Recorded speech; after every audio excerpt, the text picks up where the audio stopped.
Bueno, muy buenas tardes, ¿cómo están? La verdad que en lo personal muy contenta, muy feliz de estar acá.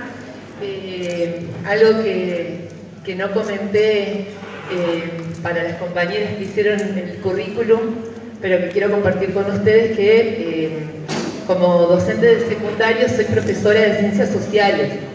Así que para mí es un enorme orgullo y una enorme alegría estar hoy en este lugar compartiendo con ustedes. Quería, antes de comenzar la presentación del libro, traer de parte de nuestra compañera Mariela Leiva un saludo muy grande y un abrazo apretado para todos y todas, que hoy no está presente por razones de salud. No es fácil para nosotros hacer la presentación del libro sin Mariela, porque siempre hemos estado juntos en todos los departamentos de la provincia, en donde hemos realizado la presentación de esta historia. Pero bueno, hoy un enorme desafío para nosotros y la verdad la extrañamos acá en la mesa. Quería también brindar un saludo muy especial de parte de nuestro compañero Mario Bernasconi, que fue durante la gestión anterior de ACMER, de nuestro sindicato docente, que se hizo posible este encuentro entre el Sindicato de Trabajadores de la Educación y la editorial Aguará, y en ese trabajo de la Secretaría de Derechos Humanos de esa gestión, bueno, se dieron las raíces de este momento que estamos viviendo ahora. Así que bueno, quería también traer un saludo de parte de Mario Bernasconi y bueno, contarles que hoy nuestro sindicato docente tiene una secretaría para hablar y para abordar las problemáticas ambientales, que es esta secretaría que hoy circunstancialmente me toca desempeñar, que llamamos Secretaría de Defensa de Bienes Comunes Naturales, que después al final capaz charlamos un poquito acerca del nombre de la secretaría. Pero ahora vamos a lo que hoy nos convoca, que es la presentación de este libro, que bueno, las chicas lo tienen también ahí en el stand, para si alguien después lo quiere adquirir. El libro se llama No fumigue en mi escuela, la historia de Mariela Leiva. Y es la historia de una escuela, una maestra y sus alumnos que fueron fumigados. La historia de Mariela es la historia de muchas maestras rurales. Se viene a mi mente en este momento el nombre de Ana Zabaloy, compañera maestra rural docente, que falleció hace muy poco tiempo de cáncer. El nombre de Estela Lemes, compañera nuestra docente de Gualeguaychú, que también vivió una situación similar. ¿Qué pasa cuando la escuela, que es un lugar de cuidado, de protección de las infancias, un lugar de abrazos, de afectos, se convierte, debido a prácticas extractivistas que no deberían ocurrir, sobre una escuela, se convierte la escuela en un lugar que es de riesgo para la vida y la salud? Bueno, un poco de eso va a hablar este libro. Hay en esta historia un hecho particular que merece ser contado y merece ser puesto en valor. Es un fallo judicial, que esto es muy difícil porque muchas escuelas fueron fumigadas sin ninguna consecuencia, muchos estudiantes fueron fumigados, muchas maestras, muchos habitantes de la ruralidad sin ninguna consecuencia. Hasta que en 2017, y esta historia también es parte de lo que relata el libro, un fallo del Tribunal Oral de Concepción del Uruguay condena por primera vez en la historia a los responsables de haber fumigado una escuela. Este hecho marca un antes y un después. Es un momento bisagra porque siento un precedente legal que le va a dar mucha fuerza a la lucha de quienes vivimos en la ruralidad, estudiamos o habitamos la ruralidad y estamos expuestos en forma cotidiana a estas prácticas productivas. Hay otra cuestión que nos permite reconocer la lectura de las páginas de esta historia. Porque después de ese fallo judicial, también tengo que decir que muchas escuelas siguieron y siguen siendo fumigadas. ¿Qué nos permite reconocer esta historia a lo largo de sus páginas? Nos permite dimensionar la enorme desigualdad en la correlación de fuerzas que tenemos los pueblos que habitamos la ruralidad, los habitantes, quienes somos perjudicados por este modelo extractivista y quienes defienden este modelo fundamentalmente desde un lugar de poder. Bueno, esto es un poco también parte de la historia que vamos a reconocer en estas páginas. Hay una singularidad también en la historia de Mariela que es muy importante, digamos, reconocer y poder contar y poder transmitir, que es la opción que toma Mariela frente a la situación que le tocó vivir, que es una situación que hemos vivido muchos en la ruralidad, pero la decisión de abordar esa problemática que le tocó afrontar en forma colectiva, a través de la organización. Y en este caso la organización fue su sindicato de base, ACMER, y las organizaciones ambientales que la acompañaron en el proceso. Pero, ¿por qué es importante detenernos en esto? Porque siempre frente a los conflictos ambientales la correlación de fuerzas es muy desigual. Por lo tanto, nadie puede solo. No podemos solos.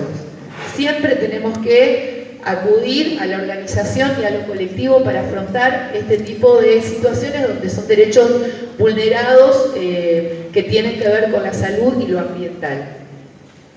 Hay algunas cuestiones que nosotros necesitamos. Acá veo muchos estudiantes y muchos docentes y que necesitamos lograr de a poquito, pasito a pasito, que comiencen a formar parte de las discusiones en nuestras aulas, también con las familias de nuestras comunidades educativas. Nosotros intentamos al interior de nuestro sindicato, de nuestra organización ACMER, avanzar en esa discusión que tiene que ver con qué producimos en nuestro país, cómo estamos produciendo lo que producimos y para quién estamos produciendo nuestro país. Estas preguntas son preguntas que en general no nos hacemos los pueblos. Cuando los pueblos no nos hacemos estas preguntas, esas preguntas las resuelve el mercado y así nos va yendo. Por eso es importante de a poquito a poquito, que vayamos transitando este debate que nos ayuda a pensar un poco en línea de lo que llamamos la soberanía alimentaria de nuestro pueblo. Bueno, esa es una discusión que poquito a poquito tal vez podamos abordar en las aulas. Hay consignas que acá ven muchas jóvenes, que en general son muy buenos utilizando las redes sociales y transmitiendo mensajes a través de las redes sociales, y muchos de esos mensajes en estos últimos meses han inundado las redes, como paren de quemar, cuiden el agua, cuidemos el río, el agua no se negocia, como esta consigna que hoy traemos acá, que tiene que ver con paren de fumigar las escuelas. Bueno, son consignas centrales, pero que para poder plasmarlas en la realidad necesitamos realmente poder discutir el modelo productivo. Esa es la discusión de fondo que necesitamos, poder discutir el modelo productivo. Hoy el modelo predominante es un modelo extractivista, un modelo que tiene consecuencias cuyos costos se externalizan. ¿Qué quiere decir eso? Que en las ecuaciones económicas, cuando alguien te dice que una actividad da mucha ganancia, algunos costos, como los de salud, por ejemplo, no forman parte de la ecuación económica. Por eso decimos que son costos externalizados, porque están como invisibilizados. Bueno, hay muchas cuestiones que necesitamos debatir y que es importante que como trabajadores o miembros de familias trabajadoras podamos tener nuestra perspectiva sobre estas cuestiones. Creemos también que hay una herramienta fundamental que tenemos los pueblos frente a estas problemáticas que nos toca vivir, que es hoy la educación ambiental. Creemos que la educación ambiental es una herramienta central. Nosotros tenemos desde el año 2021 una ley nacional de educación ambiental que poquito a poco se va instalando en las provincias, pero en Entre Ríos teníamos una ley de educación ambiental anterior, del año 2015, que bueno, no siempre está en todas nuestras escuelas la educación ambiental y en todas nuestras aulas, pero bueno, tenemos como una tarea, un desafío colectivo de lograr que eso ocurra. Medio parafraseando a Paulo Freire, la educación ambiental no cambia el mundo, pero cambia a las personas que van a cambiar el mundo. Vamos a parafrasear al gran maestro.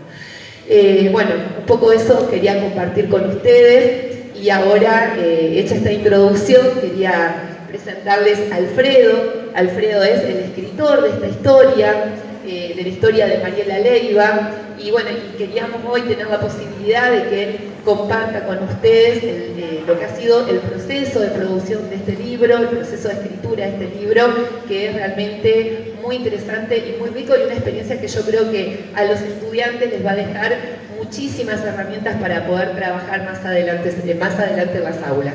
Muchísimas gracias de parte de nuestro sindicato ACMER por este espacio. Muchas gracias a Seccional ACMER Concordia, que hizo posible que hoy estemos acá. Bueno, y un abrazo enorme para todos y todas.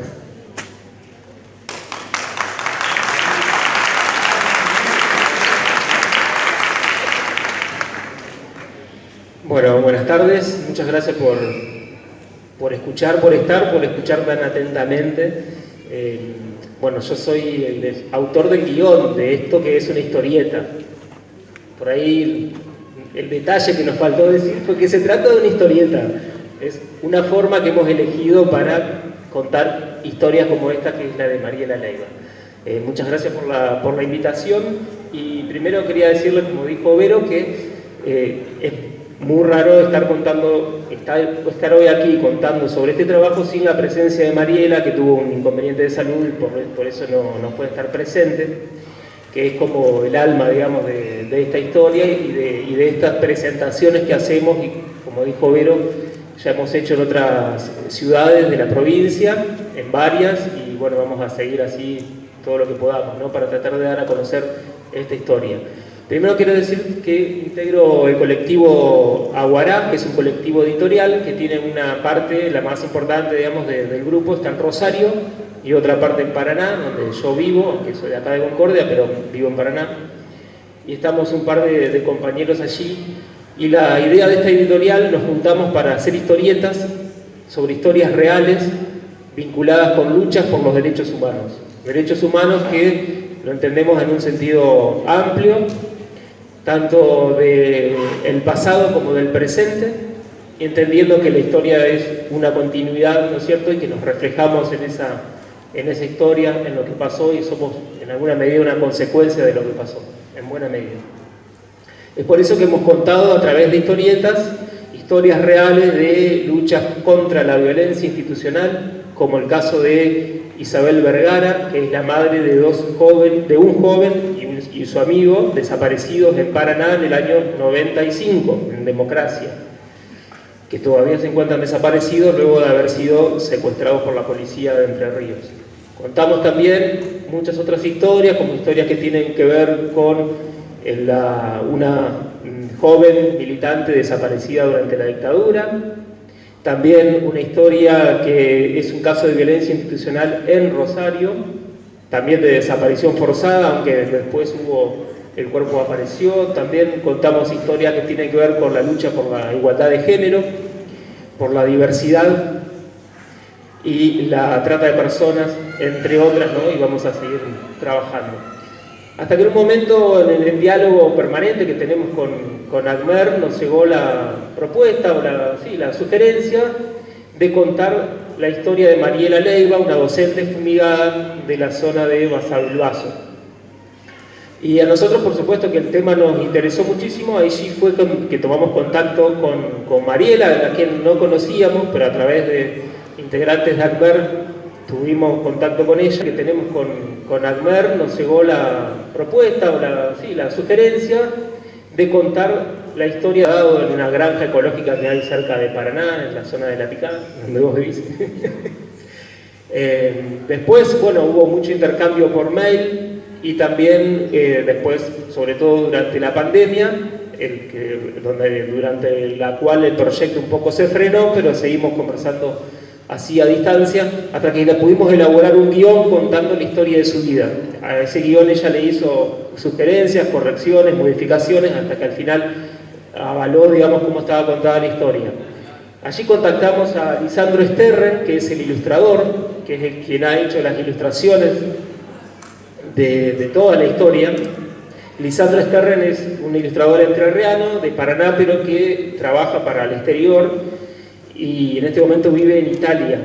Y bueno, no lo conocíamos tampoco, sino por referencias, y rápidamente, por compartir, digamos, la lucha por un ambiente sano, accedió a hacer las ilustraciones que ustedes las pueden ver, después pueden acercarse ahí a la mesita y verlo con mayor detenimiento. Y así se cuenta esta historia que, como decíamos, es la historia de una escuela fumigada, pero es la historia de muchísimas escuelas fumigadas de la provincia. La particularidad de esta es que le ganó el juicio a los fumigadores. Hicieron juicio a los fumigadores y se lo ganaron, con el apoyo de ACMER fundamentalmente y también de las entidades ambientalistas de la provincia.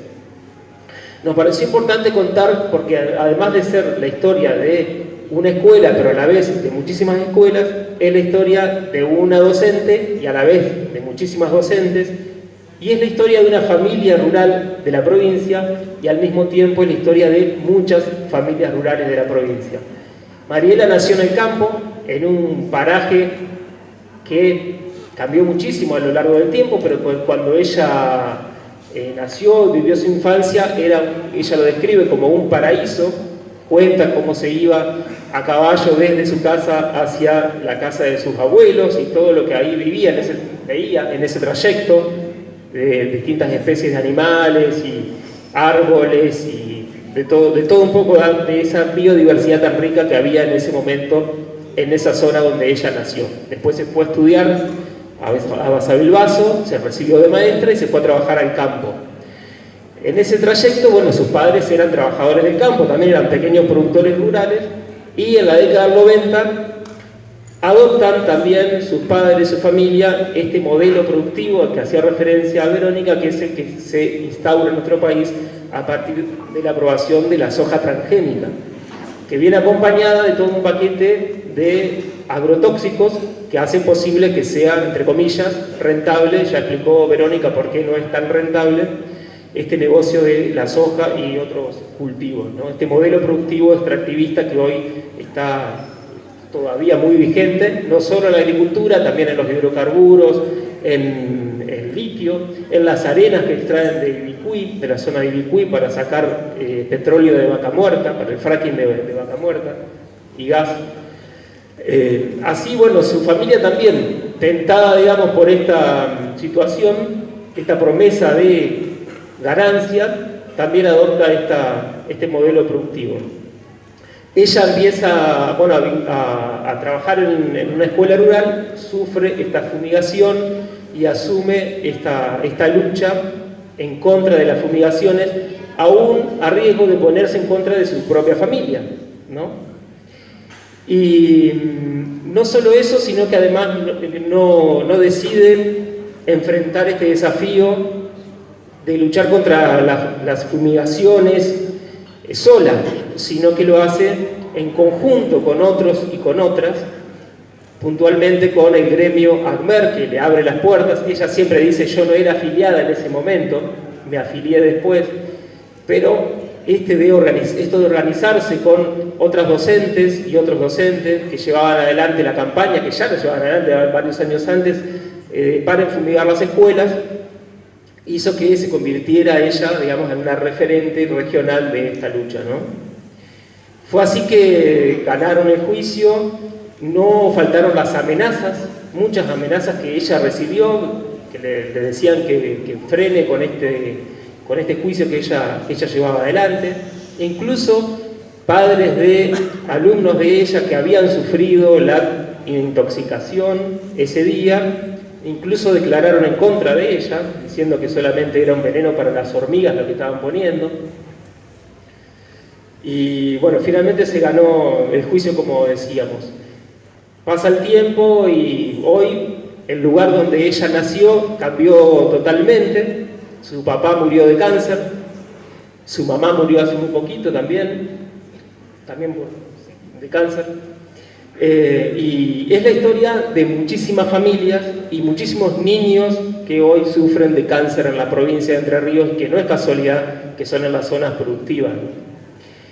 Ella hoy, si hiciera ese trayecto, no sé en realidad si lo hace, desde su casa, desde la casa que era de sus padres, hacia la casa que era de sus abuelos, va a encontrar, y cualquiera de nosotros que vayamos, vamos a encontrar tierra arrasada. Nada de eso que había sigue en pie. Y ella siempre nos cuenta que la tierra donde se cultiva soja y luego se cosecha queda realmente como, ella lo dice con estas palabras, es el sinónimo de la naturaleza muerta, porque no queda nada. Donde se fumigó y luego se cosechó, no queda nada. Y bueno, y hoy seguimos adelante, por supuesto, desde nuestro lugar acompañando, dando a conocer esta historia, pero todavía sigue muy vigente este modelo productivo, sigue vigente un decreto que es el que marca las distancias a partir de las cuales se puede fumigar respecto de una escuela rural. Ese decreto fue apelado, digamos, la sentencia que habilitó ese decreto fue apelado por ACMER y por las entidades ambientalistas y está en la Corte Suprema desde hace ya varios meses y no hay novedades sobre eso, para eso no hay ningún apuro aparentemente. Y mientras tanto, además el decreto que está vigente ordena que se tiene que hacer una barrera arbórea alrededor de las escuelas rurales, es decir, una cortina forestal, y a partir de esa barrera se cuentan las distancias tanto para la fumigación terrestre como para la aérea.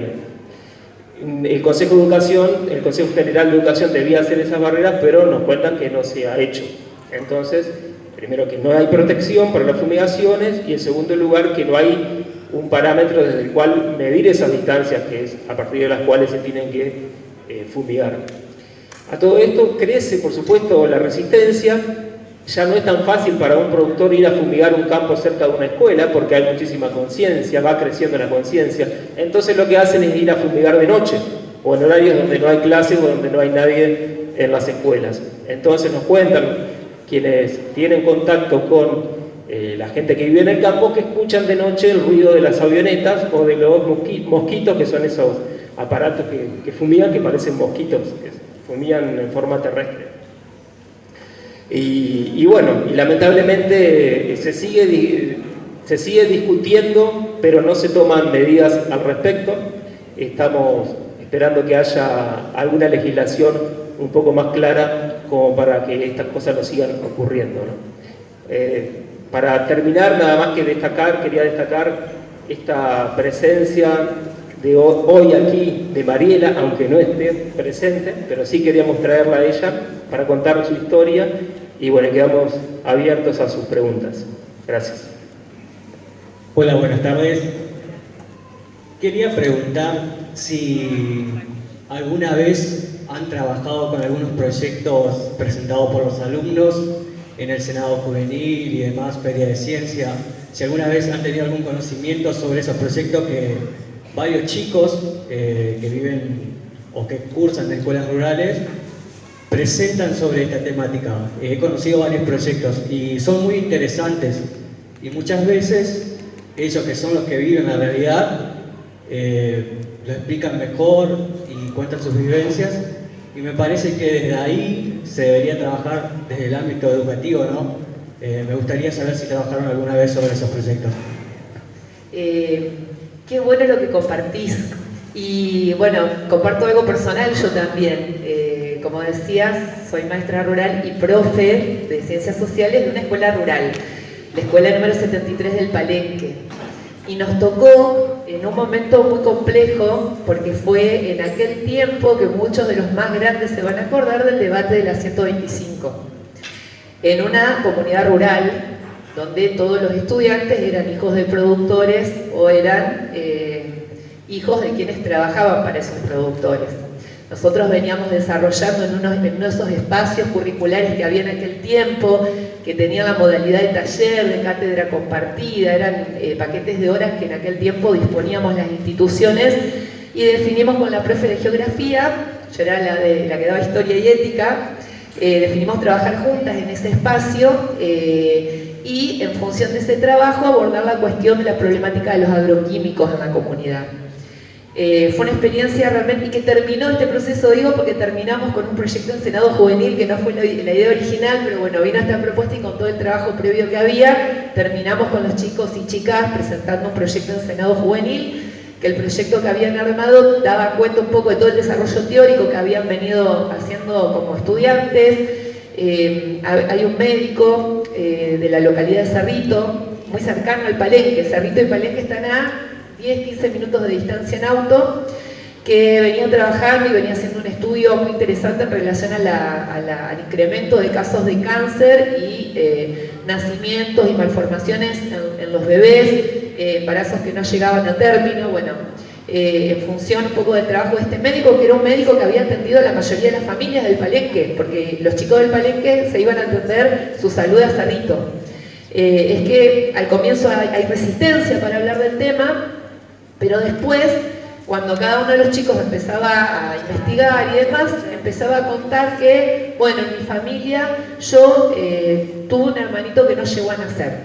O el vecino, el bebé de mi vecino, nació con un problemita en los dedos de los pies.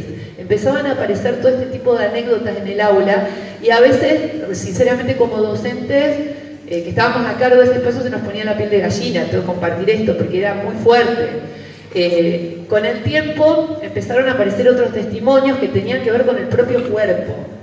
Entonces nos contaban, muchos de los chicos que eran hijos de peones en el campo, había épocas del año donde faltaban porque iban a trabajar al campo. Y nosotros veíamos, porque aparecían en muchos casos los brazos con erupciones. Bueno, empezamos a reconocer esos signos en los cuerpos de nuestros estudiantes. ¿Qué pasa con el trabajo que se hizo ese año en la materia, digamos, con todo lo que nos estaba pasando en el país? Que muchos chicos empezaron a decir en su casa que no querían ir más a trabajar al campo, porque se iban a enfermar. Esta experiencia la verdad que no la había compartido nunca en un ámbito colectivo, la estoy compartiendo por primera vez, pero fue una de esas experiencias docentes que te marca para siempre.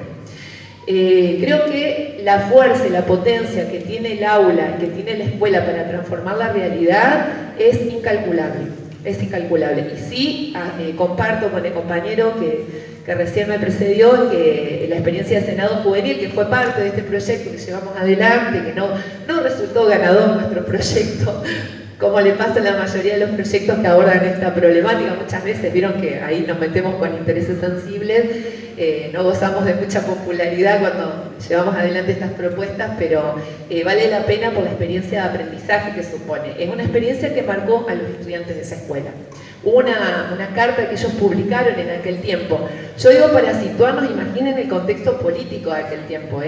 Bueno, este grupo de chicos publicó una solicitada en el diario Paraná en aquel tiempo, que yo no sé si se podrá rastrear eso, que se llamaba, decía, Entre Ríos, todos los verdes, un solo verde, como una afirmación, el de la soja. Bueno, y hacían ahí toda una declamación en función de que era necesario modificar el rumbo del proyecto productivo en la provincia.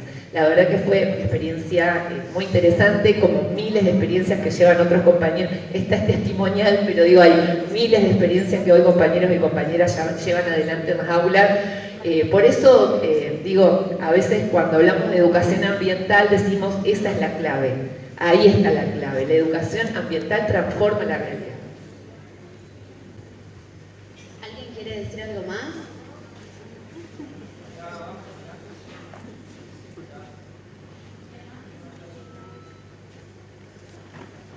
Hola, buenas tardes. ¿Existe algún tipo de protocolo o algo por el estilo en las situaciones cuando se da que pasa esta situación, en cuando van a fumigar y la escuela se ve perjudicada?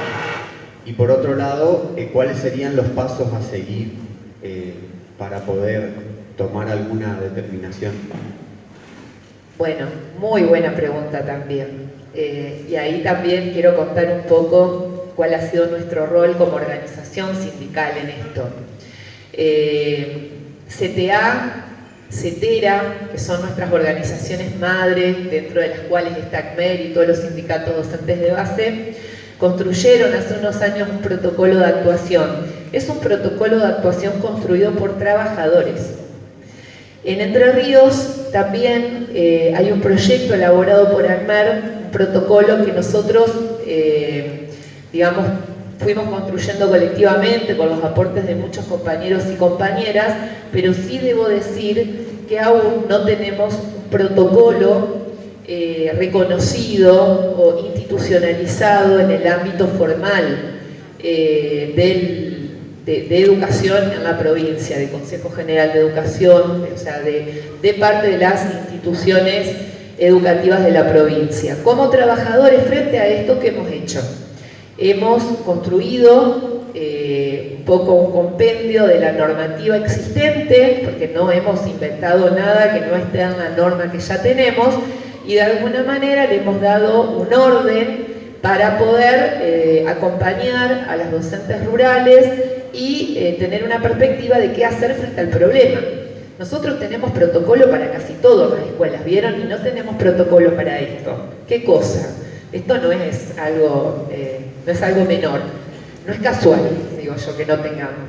Pero bueno, frente a la situación, por supuesto, para no dar todos los pasos ahora, que sería muy largo, pero usando un poco nuestro sentido de cuidado de las infancias, por supuesto que lo primero que frente a esta situación hay que hacer es resguardar la salud y la seguridad de los niños y niñas en la escuela, es lo primero.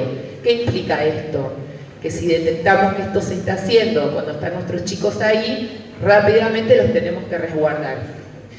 Hay cuestiones que también son importantes frente a estas situaciones, como poder de alguna manera registrar lo que está ocurriendo para poder hacer la denuncia posterior, pero lo primero es resguardar la salud de los niños.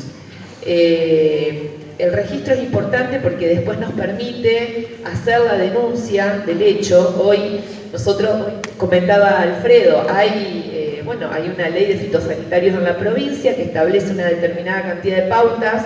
Hay un decreto con el que no acordamos desde el sindicato, pero hoy está vigente, que es el 2239, que establece distancias mínimas. Este marco legal establece una serie de regulaciones que deben cumplirse y que, si bien nosotros creemos son insuficientes, cuando se da una situación de escuela fumigada no se cumple ninguna de estas cosas. Ni siquiera estas que nos parecen insuficientes se están cumpliendo. Entonces, bueno, hay una serie de cuestiones que tienen que ver con que la máquina tiene que tener una identificación, con que tiene que haber una receta agronómica, con que tiene que haber una distancia que se respeta, con que no puede esto realizarse habiendo niños y niñas en una escuela. Esto no puede ocurrir. Con que tienen que estar notificadas las autoridades de la zona, incluidas las de la institución educativa. Bueno, estas son cuestiones que están en la norma vigente, norma que para nosotros claramente es insuficiente para el resguardo de la salud. Pero cuando tenemos un caso de una escuela fumigada, ni siquiera estas normas se están cumpliendo. Así que bueno, esto un poco para responder sintéticamente, porque daría para toda una jornada trabajar esa pregunta, pero es una muy buena pregunta. Sí, y agrego a eso que el decreto vigente también dice que las directoras de las escuelas rurales tienen que ser unidades centinelas, ¿no? Es decir, que tienen que ellas controlar las fumigaciones. Así es. Bueno, esta es una de las cuestiones fundamentalmente que nosotros objetamos también, además del tema de las distancias de este decreto 2239, porque nosotros como docentes, ustedes que se están formando acá, la mayoría de los chicos y chicas que veo como futuros docentes seguramente no tienen ninguna materia que les permita reconocer un tipo de agroquímico de otro, o los prepare para saber cómo tiene que estar ubicado una pulverizadora y cosas así. Nosotros no estudiamos para eso. Nosotros estudiamos para dar clases, para llevar adelante un proyecto pedagógico, no es nuestro trabajo.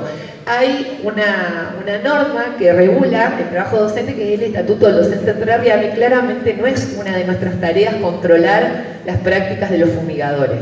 Por eso nosotros decimos que eso no puede ser parte de un decreto, porque realmente está vulnerando normativa superior. Pero además, también deberíamos decir que si no fuera así, tampoco esto se podría hacer sin todo lo que la propia ley de aplicación de fitosanitarios dice que tiene que tener un trabajador para estar aplicando este tipo de productos.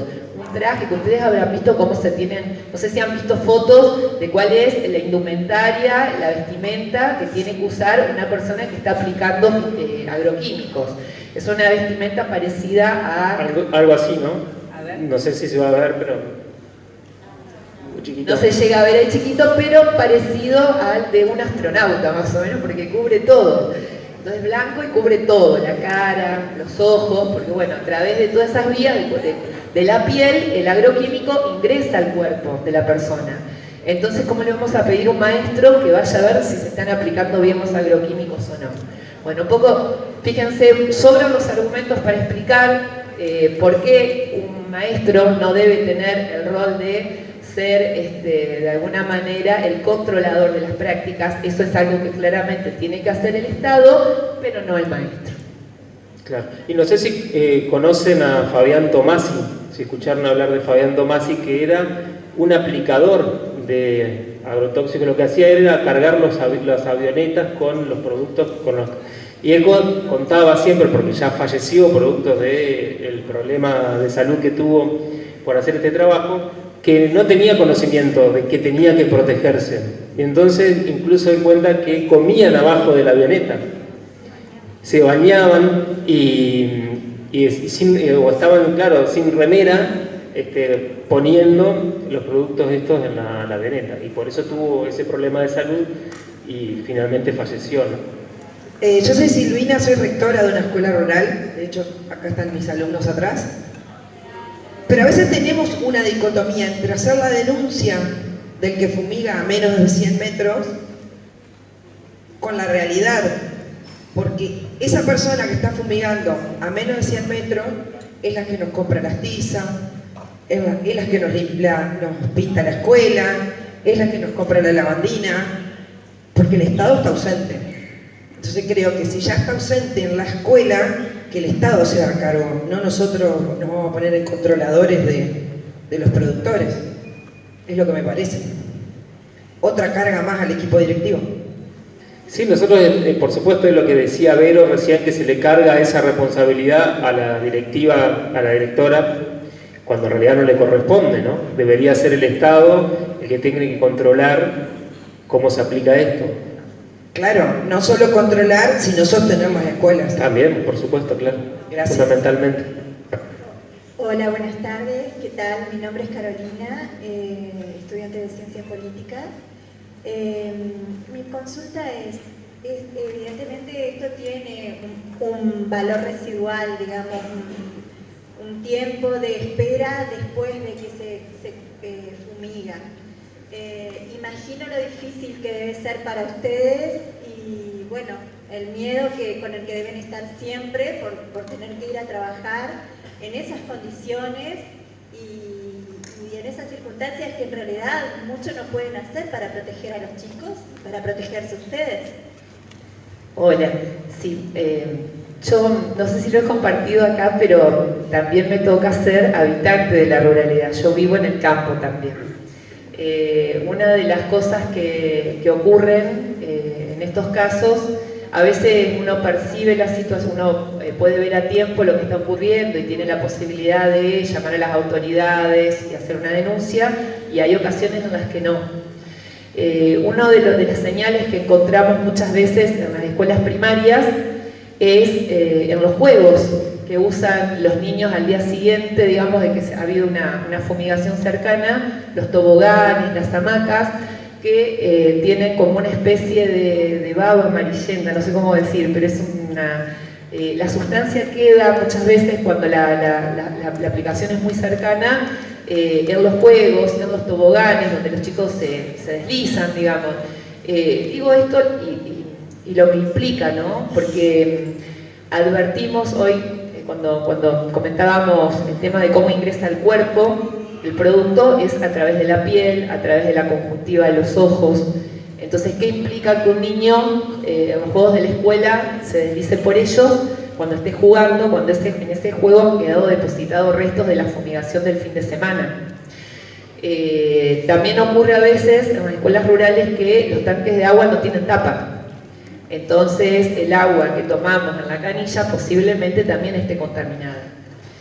Una de las cuestiones que nosotros recomendamos cuando se detecta que ha habido una fumigación es cambiar el agua de los tanques, la limpieza de los tanques de agua, porque es una de las situaciones de riesgo para la salud de los niños. Hay ocasiones en las que la intoxicación presenta síntomas inmediatos, cuando los chicos están presentes en una situación como ocurrió en el caso de la escuela de Mariela, como ocurrió en muchas otras escuelas que los niños requieren atención médica urgente porque están descompuestos, hay vómitos, mareos, náuseas. Estos son los primeros síntomas de intoxicación que se presentan. Pero bueno, seguimos de alguna manera esperando que sea posible, en muchos casos, avanzar en los análisis que requiere, digamos, que requerimos para saber la presencia de estas sustancias en la sangre.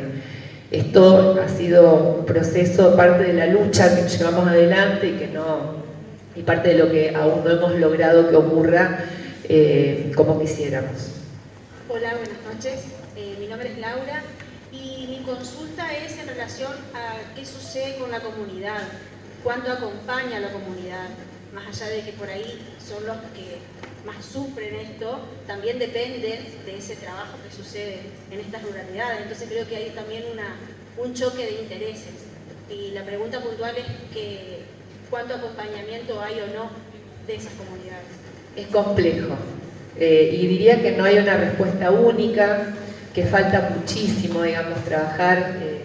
Por eso vuelvo a esto de que es importante la educación ambiental.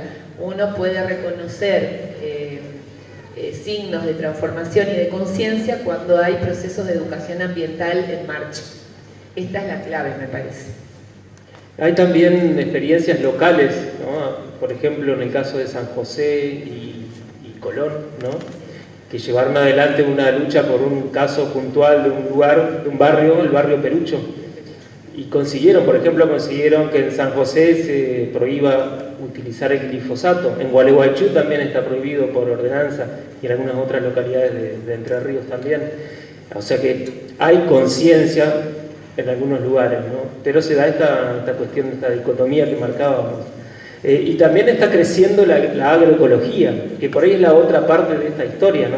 Que por supuesto es todavía muy incipiente y es muy desigual esta pelea, pero hay experiencias de emprendimientos agroecológicos y que incluso son rentables. O sea, porque derribando un poco este mito de que para que sea rentable hay que producir de una sola manera, ¿no? Y ahí en mi caso conozco una de un amigo que tiene con la familia, en un campo familiar, un emprendimiento en Tabosi, y que ya desde hace varios años solo hacen agroecología y les va bien. Hola, buenas tardes. Mi nombre es Alejandra. Yo te quería preguntar por qué el nombre de la Secretaría, Defensa de los Bienes Naturales Comunes. Gracias. Qué bueno que lo preguntaste porque me estaba olvidando de contarlo. Muchas gracias. Bueno, al comienzo había prometido y me olvidé. Bueno, nosotros tomamos una definición como organización en 2019 que fue modificar el estatuto de nuestra organización, ACMER, y en ese momento se crearon algunas secretarías nuevas que tenían que ver, bueno, un poco con el acumulado de las luchas de muchos compañeros y compañeras a lo largo de los años y que, bueno, que hicieron síntesis en esas secretarías. Una de ellas es esta que decidimos llamar Secretaría de Defensa de Bienes Comunes. Cuando hablamos de bienes comunes, estamos posicionándonos ya en un lugar político con respecto a la educación ambiental y a cómo pensamos el ambiente. Podríamos haber llamado a esta Secretaría de Defensa de Recursos Naturales, por ejemplo, pero hubiese querido decir otra cosa eso. Porque cuando hablamos de recursos naturales estamos asumiendo una perspectiva del mercado, donde vemos lo que está ahí en la naturaleza como algo que nos sirve, que me sirve para algo, para otro fin, pero que en sí no tiene un valor en sí mismo, tiene un valor para otra cosa. Cuando nosotros llamamos bienes comunes a la naturaleza, estamos hablando de algo que tiene valor en sí mismo. Y este concepto parte de una perspectiva que tiene que ver con la concepción de los derechos humanos, del derecho de los pueblos a acceder a aquellos bienes de la naturaleza que por ser indispensables para la vida no pueden ser apropiados o no pueden quedar regulados bajo las leyes del mercado. Necesitamos un cuidado de esos bienes porque sin ellos la continuidad de la vida no es posible. ¿Y cuáles son esos bienes? Por ejemplo, el agua. Por ejemplo, nuestros humedales. Por eso queremos una ley de humedales ya, como decimos en la consigna. Ley de humedales ya. Por eso el cuidado de nuestros ríos. Por eso el cuidado de la biodiversidad, de nuestros montes nativos, que cada vez nos quedan menos. Bueno, un poco tiene que ver con esto, porque sabemos que sin ellos la continuidad de nuestras vidas no es posible. Cuando éramos los más viejitos, acá yo ya estoy cercana a los 50, en la escuela primaria, la seño en clase de ciencias naturales, nos hablaba del medio ambiente. O todavía hoy muchísima gente dice el medio ambiente. Bueno, cuando decimos medio ambiente, ¿qué nos enseñaba la seño? Yo me acuerdo de mi seño de la primaria. Nos decía, es todo lo que nos rodea, por eso en medio de todo lo que está. Cuando decimos todo lo que nos rodea, estamos hablando de algo que está fuera de nosotros, como que nosotros estamos acá, una visión antropocéntrica, decimos, acá estamos nosotros y ahí afuera todo eso que es la naturaleza, que está ahí para que nosotros la podamos utilizar y satisfacer nuestras necesidades. Bueno, esa es una concepción moderna, antropocéntrica, eurocéntrica también diría yo, que tiene que ver con una idea de dominio, de poder sobre eso que está ahí. Yo lo controlo. Hoy, si algo podemos reconocer en este momento de la historia y frente a la crisis ambiental que estamos transitando como humanidad, hoy, a pesar del negacionismo ambiental, que también el negacionismo nos pega en la agenda ambiental, no solamente en el resto de las agendas, sino también en la ambiental, el calentamiento global es algo muy difícil de esconder. Porque nadie puede olvidar las temperaturas que vivimos el verano pasado y pasamos a las más extremas temperaturas bajas en este invierno y a una sequía sin precedentes y a una bajante que nosotros que somos de la costa del Paraná jamás nos imaginamos que íbamos a ver el lecho del río Paraná. Y lo vimos y podíamos caminar por él. Hasta había visitas guiadas para conocer esa parte que antes era por donde andábamos en los botecitos. Bueno, entonces la crisis ambiental que transitamos hoy es algo que ya nadie puede negar, pero además no se puede negar porque no es una cuestión de percepción nada más, es una cuestión de evidencia científica. Por eso, digamos, no hay nada mejor para hacer frente al negacionismo que la evidencia científica y la memoria histórica, dos cosas muy importantes que en todos los negacionismos son las herramientas que tenemos los docentes en el aula para hacer frente. Bueno, y volviendo a esto, por eso nosotros definimos que nuestra secretaría se llame justamente Secretaría de Defensa de Bienes Naturales Comunes. Ahí se posiciona ACMER, nuestro sindicato y los docentes organizados en él. Buenas noches, soy Luciano, estudiante de Historia de esta institución. Antes que nada, gracias por estar acá hoy. Y mi pregunta es respecto a qué modelos de producción más amigables o humanos se pueden presentar y si pueden ampliar un poco sobre lo que es la agroecología como modelo de producción, porque muchas veces estas cuestiones ambientales entran en debate y hay muchos postulados que defienden el modelo productivo inhumano que conlleva los agrotóxicos. Gracias. Sí, los modelos agroecológicos son los modelos sin agrotóxicos, justamente, tratando de utilizar otro tipo de, bueno, yo no soy un especialista, pero de lo que serían pesticidas naturales, biológicos. Entonces se hacen preparaciones que no tienen químicos, con las cuales se pueden ahuyentar las plagas, por ejemplo, y así seguir adelante con la producción. Incluso te recomiendo, si vos haces una huerta en tu casa, si tenés un patio y consultás con cualquiera que más o menos esté en el tema de la defensa de los bienes naturales comunes, te va a decir plantar aromáticas, porque ¿qué hago para las hormigas? Y plantar aromáticas, te dicen algunos. Las plantas aromáticas, como la lavanda sobre todo, ahuyenta a las hormigas. Yo lo intenté y no me salió, pero bueno, eso no quiere decir que te vaya a salir. El compostaje, claro, también es... Ahora está como de moda la economía circular, que tiene también mucho que ver con esto. Todo lo que nosotros usamos, por ejemplo, a ver, en mi casa, en mi familia, éramos 5 hermanos, somos 5 hermanos, ¿no? Entonces, seguramente con otras familias, nos prestábamos la ropa, o el que dejaba de usar una ropa porque ya no le quedaba, se la pasaba al otro, después al otro, después al otro, hasta que ya no servía más. Lo mismo con los primos y demás. Eso es parte de lo que hoy se llama, antes no lo sabíamos, no lo llamábamos así, la economía circular. El reciclaje, seguir utilizando algo que a nosotros nos sirve que a otro le puede usar, generamos menos residuos, generamos menos contaminación. Creo que todos podemos, si entendemos esto, ayudar, colaborar en algo para cambiar el modelo productivo, ¿no? Por más mínimo que sea, es una batalla muy desigual, estamos muy en inferioridad de condiciones, pero podemos hacer algo, ¿no? Mi nombre es Sabrina y somos estudiantes de profesorado de educación primaria especial.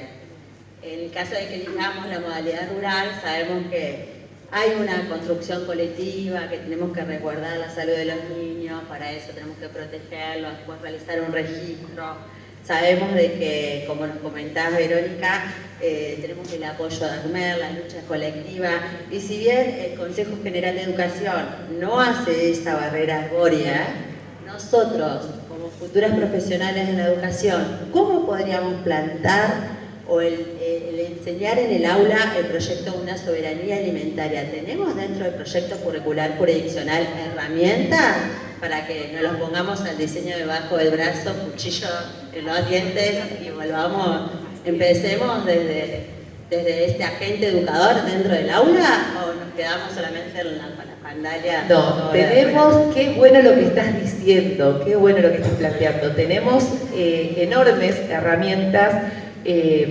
Primero, un marco general que hoy lo mencionamos, que es la Ley Nacional de Educación Ambiental, la Ley Provincial de Educación Ambiental. ¿Qué significa tener estas leyes? Vamos a empezar por ahí. Tener estas leyes no significa que, a ver, si me gusta la educación ambiental, le enseño, y si no estoy tan con el tema, bueno, que lo enseñe otro. No. Porque ¿qué garantizan estas leyes? ¿Qué garantiza este marco legal? Que es un derecho de nuestros niños, niñas, niñas y adolescentes acceder a la educación ambiental. Y que por lo tanto nosotros, como docentes, tenemos que ser garantes de ese derecho de nuestros estudiantes. Por lo tanto, aquello que está en la ley debe ser cumplido. Bueno, empecemos por ahí. Ahí me parece que dejamos en claro. Después, también por la positiva, vamos, porque ahí estamos yendo como por la negativa. No, lo tenés que hacer porque te dice la ley. No, pero aparte de eso, bueno, hay cuestiones en las que hemos logrado avances. No está todo tan mal. Algunos avances hemos logrado. Acá veo muchos docentes más o menos de mi generación. No sé si algunos estarán haciendo la oposición para cargos directivos, los nodos 1 y 2. Levanten la mano a ver si hay alguien que está haciendo la oposición de directivos acá. Una sola, 2, bueno, poquitos están haciendo allá, 3, bueno, algunos para mí que no levantó la mano, pero bueno, ahí digo, porque algunos se van a inscribir para la próxima corte seguro, bueno.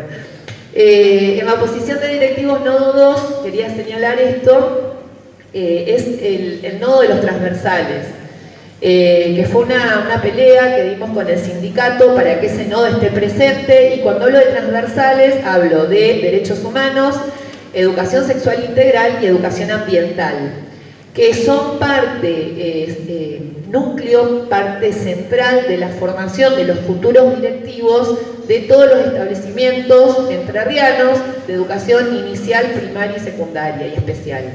Esto es muy importante señalarlo porque indica una dirección de las políticas de Estado, y porque además esta formación no aparece en el nodo como una cuestión de ampliar la cultura general del directivo, no, aparece como una cuestión que plantea desde dónde se planifica el proyecto institucional, cuál es el rol del directivo para garantizar el derecho de los estudiantes a la educación sexual integral, a la educación ambiental y a los derechos humanos, como política de Estado. Esto es muy importante. Por supuesto, también esto viene acompañado de distintas propuestas de formación, en ESI, en educación ambiental, que se vienen llevando adelante, tanto desde los portales nacionales educativos como en la provincia, que vienen acompañando para el trabajo de los docentes en el aula. Pero bueno, hay un trabajo un poco articulado de todas estas cuestiones que me parece que son muy importantes, que digamos, más allá de las cuestiones de ley que exigen que esto sea también por la positiva,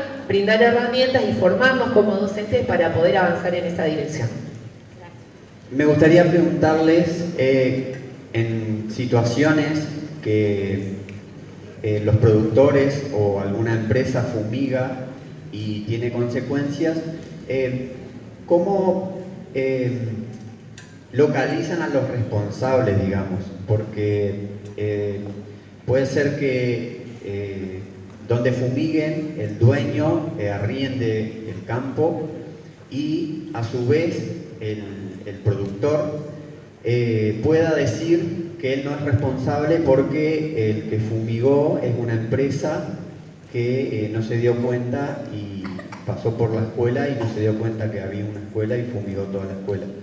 Es como que se lavan las manos por ahí y bueno, si tienen en cuenta esas cuestiones. Bueno, primero que hay que hacer la denuncia, ¿no? La denuncia en la policía y en la justicia, y el Poder Judicial investiga qué es lo que sucedió, o debería investigar. Como en este caso, que sí investigó y que se terminó condenando al dueño del campo, al arrendatario y al fumigador, a la empresa fumigadora. A las tres se terminó condenando, se encontró responsables a las tres partes. Quería leer acá los nombres, pero no sé si los voy a encontrar, de quiénes fueron los que resultaron condenados. José Mario Honecker, César Martín Ramón Visconti y Herminio Bernardo Rodríguez fueron los que fueron condenados a la pena de 1 año y 6 meses de prisión en suspenso. Que quiere decir que no van presos, pero es un antecedente importantísimo que se los encuentre como responsables a los 3 acusados de fumigar la escuela rural. El productor agropecuario José Mario Honecker, el dueño de la empresa Aerolitoral, y me corrijo, y el otro era el piloto, que fue condenado, el piloto de la avioneta, César Visconti. El productor agropecuario, el dueño de la empresa fumigadora y el piloto. Los 3 fueron condenados por la fumigación. Después de una investigación donde se llamó a declarar a las personas que eran testigos, incluso los chicos y chicas declararon en cámara Gesell, no declararon ahí en el juicio, sino que tenían grabado el testimonio, los vecinos, el policía que intervino primero, la médica que fue a asistirlos, todos ellos eran los testigos y después del juicio se los terminó condenando, ¿no? Encontrándolos responsables